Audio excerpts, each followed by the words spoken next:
guys, so I know it's been freaking forever and a day since I posted my last crochet tutorial, but I realized there was a fairly couple basic few stitches that I never did in these.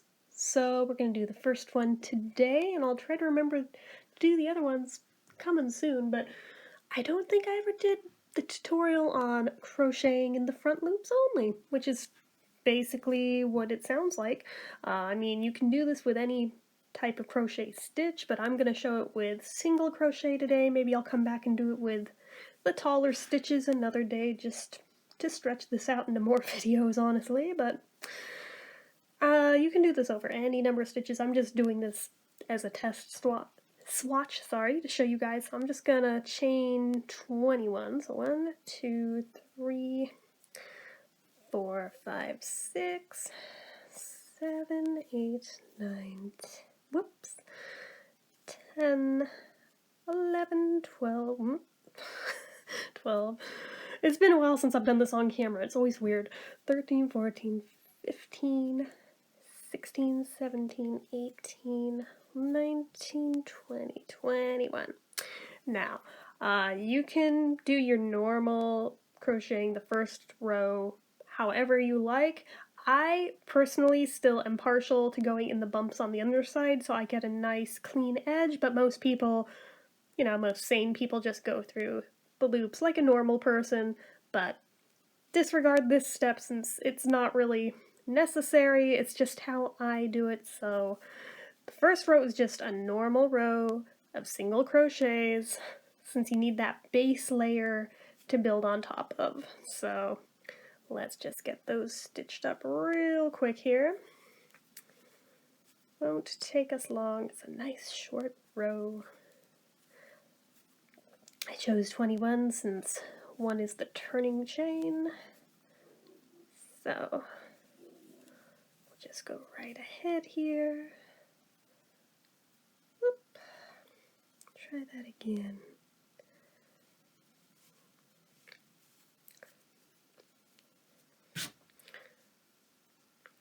I'll show you after why I like the finished look of this foundation chain better than the traditional way most people start their crochet. But again, like I said, it's totally up to you. This part does not affect the stitch that I'm going to be teaching you guys. This is just how I like to start mine, regardless of what stitch we're doing. Halfway through the foundation. Foundation always takes the longest, no matter what way I do it.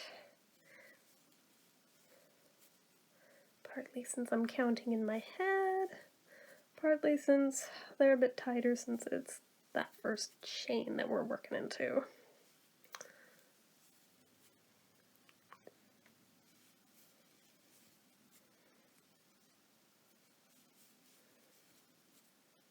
Okay. So once you hit the end, just saying, that's the bottom side, but look how nice and neat that looks. Matches the top side perfectly. No weird gaps. That's why I prefer that. So you're gonna chain 1 and turn your work. Hold on, let me check this real quick. Okay, so on this side, before you do anything, now normally for just regular single crochet you would go in through both stitches here, the front and the back loops. But that's not what we're doing here. You can see, just to show you guys, there's these little V's. Each leg of that, this leg is the front loop when it's facing you. That leg is the back loop. So since we're just doing front loops only, we're going to go in between the two just like that. So you have that front leg on your hook. You're just going to do a single crochet stitch into it. And you're going to go down the line and do it exactly like that. Once you have a few rows of this done, you'll notice that it starts creating sort of a stripe pattern, almost like ribbing, but not quite. When you do the back loops only, I find it's a little bit more defined in those rows. So a lot of people like to use that method for mock ribbing in crochet. I use it a lot. It's easier than actual ribbing, but just saying, and it does cause a bit of stretch, which is good. Not as much as a true ribbing, but it'll work. But yeah, you just go through that front loop only. Just go down the line. That's all there is to it that is different from a normal single crochet. You just cruise right along. And for all intents and purposes so far, it pretty much looks like a normal row right now. But wait till we have a few rows done and you'll see what I mean beginning to appear. I'm amused when I use this shade of yarn, since when I do a little swatch like this, it looks like a french fry. Anyways, I am too easily amused. Anyway, we are almost at the end of our row. Oops. Didn't drop it out, so that's a good thing. Let's just get more of this loose. I know everybody asks, why don't you use the center pulls of your yarn? And because I always get yarn barfs when I do, so I don't like doing that. I would rather just intermittently unwind some more from the ball. So we've reached the end of the first row that was front loops only. Now you're gonna, again, chain one, just like you would with any normal single crochets. And you are, again, going to just do that front loop only. Just like that. And you'll go right back down the line. Oops.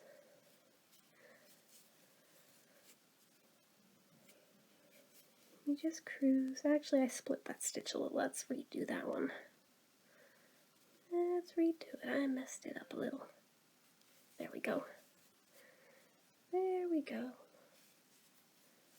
Right through like that. Into the middles. You just go right through.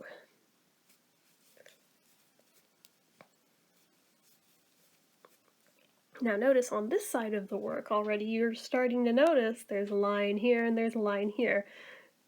That is what we are looking for when you do just the front loops only. And now it really looks like some french fries. Basically, I should go eat something, but I'm not. So we keep cruising, front loops only. And this is literally all you are going to do this stitch, is just front loops only. That's it. Generally in a pattern, it'll tell you if that is specifically what they want you to do. It's never just implied front loops only, unless it is specified. So certain people learn to crochet and they think that is like normal single crocheting, and it's close, but not quite. Then they wonder why their crochet looks differently. That's why, because you're only going through half of your stitch. But there's a time and a place for everything, and sometimes that is very much an aesthetic, intentional thing, and when it is, you will end up with these little ridges in your work. So again, chain one, turn your work. Then on this side, again, we got the line here, and then the one where we started, and again, into the front loops only.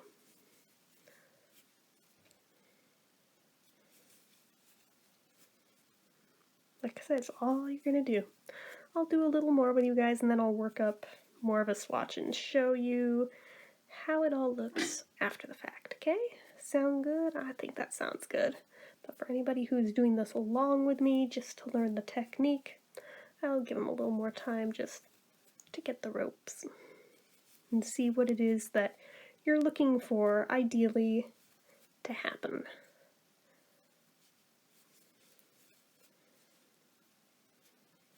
You may find that it helps while you're going through them to just help slide that front loop onto your hook with your index finger. You can do that. There is no rule against it. I certainly do it enough. You don't have to, but if it helps, like if you're a tight crocheter and it's a little harder to get through just the one leg of it, I find that does help. But sometimes I do loose enough stitches to where I don't have to do that. So,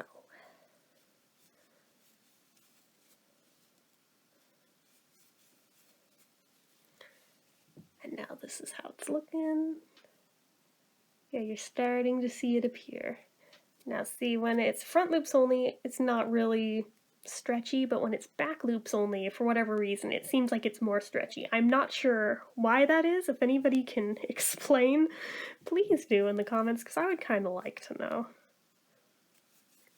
Okay, so again, we're doing just front loops only.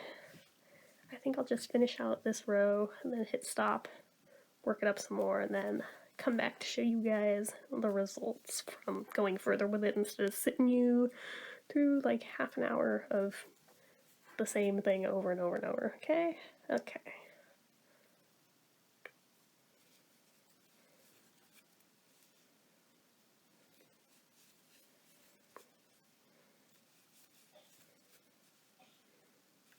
Very simple, beginner-friendly stuff.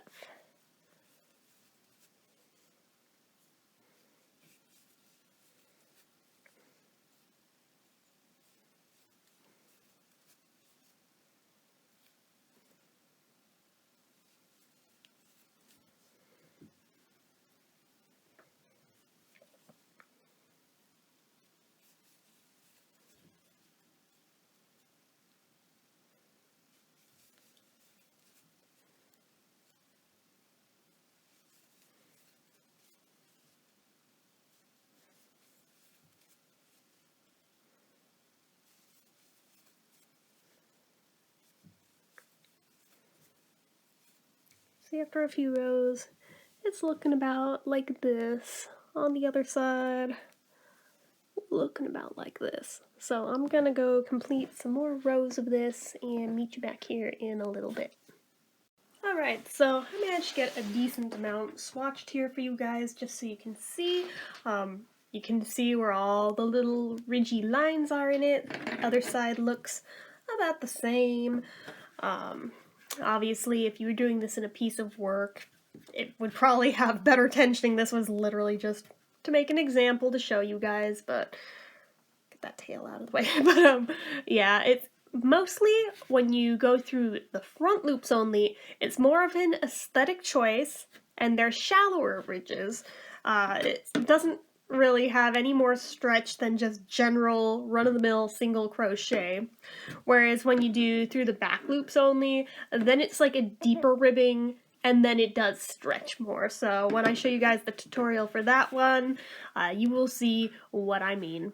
But anyways, hopefully you guys found this informative and useful. If you did, go ahead and give this video a like. If you're not already and you'd like to be, click subscribe, hit that notification bell icon so you never miss any uploads. I will try and do more crafty videos. I know that I kind of fell off the face of the planet with those for a while, but I'm going to try and get back into the habit of doing them frequently again. Make sure you're following my social media accounts, my Facebook fan page, my Twitter, my Instagram, my Etsy, everything and more, it's all down below. And if you like what I do here on this channel and you'd like to help support it, the donation link, as always, is down in the description. Anyway, guys, until next time, bye-bye.